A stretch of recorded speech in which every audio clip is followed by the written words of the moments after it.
Ça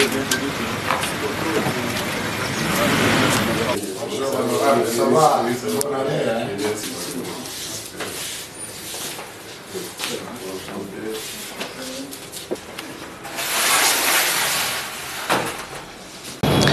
Les échanges se sont passés dans un état d'esprit convivial, fraternel, mais aussi des discussions d'autres factures. Vous êtes sans ignorer que l'ancien Premier ministre est avant tout une ressource du pays en matière de gouvernance, en matière économique.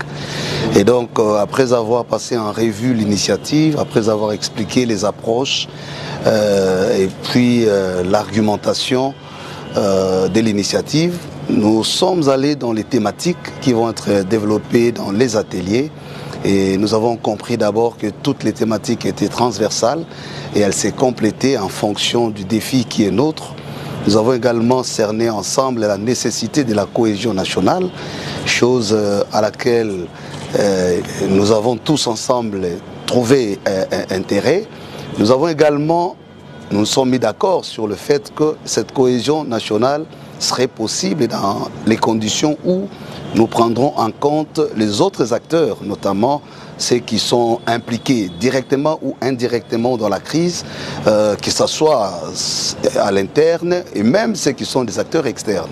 Et nous sommes finalement décidés de soutenir cette initiative. Nouvel Élan, par son autorité, accepte, adhère à la vision et a fait beaucoup de propositions et nous pensons que ils vont réfléchir davantage, ils vont fournir d'autres contributions en termes de réflexion. Et donc, nous sortons ici satisfaits. Le rendez-vous est confirmé pour les ateliers qui vont commencer.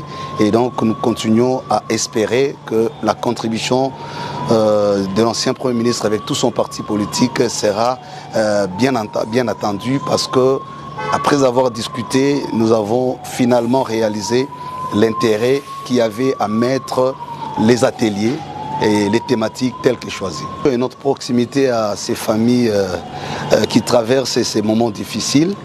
Et c'est pour cette raison que nous avons insisté sur le fait d'aller sur place et de trouver en urgence un couloir humanitaire et répondre à tous ces besoins. Alors, est-ce que c'est cela la manière de cracher sur les morts? Nous pensons non. Le plus important pour nous, c'est de voir comment arrêter les cycles de violence et donner la chance à ce pays de vivre en paix, voire au niveau de la sous-région, de vivre ensemble avec nos voisins. Merci, je crois que le révérend Senga a pratiquement tout résumé, mais je peux dire que l'ancien Premier ministre Adolphe Muzito, président du parti politique Nouvel Élan, a effectivement salué l'initiative de Père de l'Église, parce que, comme vous le savez, le pays a besoin de la cohésion, puisque aujourd'hui, nous sommes tous sans ignorer que le pays est occupé par le Rwanda, une armée étrangère. Et aujourd'hui, face à cette situation, il y a le silence ou la complicité, je dirais, de la communauté internationale face à ces principes de la souveraineté internationale, mais également de l'intégrité territoriale de notre pays. Or, en interne, il y a encore de voix qui continuent à se disperser. Voilà pourquoi nous, ensemble avec les leaders de notre parti politique, nous avions saluer justement cette initiative parce que nous avons besoin de cette cohésion au niveau interne pour nous permettre effectivement de nous étendre dans les thématiques telles que proposées par le Père de l'Église, de manière à ce que nous puissions définir effectivement un pacte social, un pacte qui va nous mettre ensemble pour faire face à cette agression, à cette situation qui du reste est économique et qui débouche par le sang dans la partie est de notre pays. Donc,